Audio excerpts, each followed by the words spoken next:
Hello বন্ধুরা, আপনারা দেখছেন পিনাটস কিচেন। আজ আমি দেখাবো কিভাবে মটন সম্পূর্ণ জলে রান্না করা যায়। প্রথমে কড়াইতে জল নিলাম। জলটা ফুটে উঠলে তাতে 500 গ্রাম মটন দিলাম।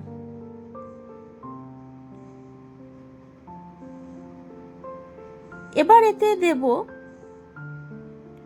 8 থেকে 10 দানা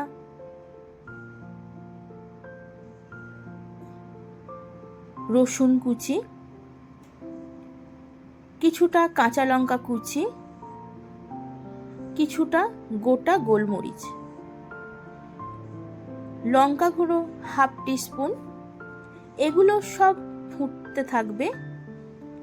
আধ ঘন্টা থেকে 40 মিনিট রান্নাটা ঢাকা দিয়ে দিতে হবে। এতে সামান্য স্বাদ মতো নুন দিলাম।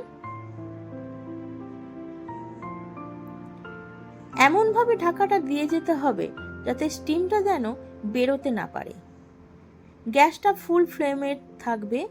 যখন ফুটে উঠবে মাঝারি ফ্লেমে করে দিতে হবে।